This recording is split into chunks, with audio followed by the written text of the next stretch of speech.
BNP নেতা ইশরাক হোসেনকে মেয়রের চেয়ারে দেখতে টানা ৬ দিন নগর ভবনের সামনে তার সমর্থকদের এমন অনড় অবস্থান, এতে স্থবির হয়ে পড়েছে ঢাকা দক্ষিণ সিটি কর্পোরেশনের কার্যক্রম।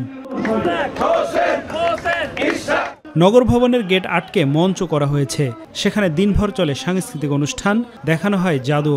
আর সড়কে টানা অবস্থানের কারণে বঙ্গবাজার থেকে গুলিস্তান গোলাপ শাহ মাজার পর্যন্ত বন্ধ হয়ে যায় যান চলাচল। সানবিট সব দিবে সামাল। সানবিট ম্যাজিক প্রেস ডিশওয়াশিং এর মাথা ঘোরানো সলিউশন।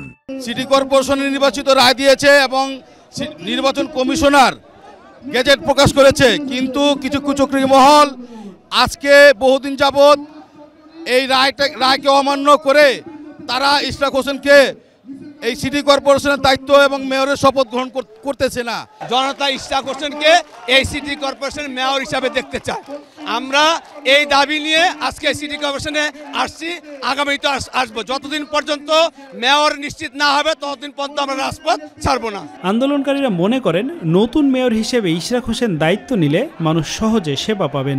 আমি ইশরাতের জন্য দাঁড়িয়েছি। ইশরাত একটা ভালো লোক, তার বাবাও ভালো লোক ছিল। আমরা চাচ্ছি তাকে কেন বসতে দিচ্ছে না।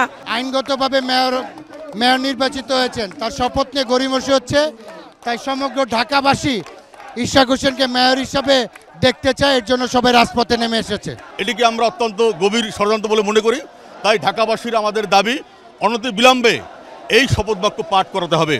স্থানীয় সরকার বিভাগের অফিস নগর ভবনে থাকায় উপদেষ্টা আসিফ মাহমুদ সজীব ভুঁইয়াও কার্যালয়ে আসতে পারছেন না। গত ডিসেম্বরে সচিবালয়ে অগ্নিকাণ্ডের ঘটনায় ক্ষতিগ্রস্ত হওয়ার পর থেকে স্থানীয় সরকার, পল্লী উন্নয়ন ও সমবায় মন্ত্রণালয়ের দাপ্তরিক কাজ চলছে ঢাকা দক্ষিণ সিটির ভবনে।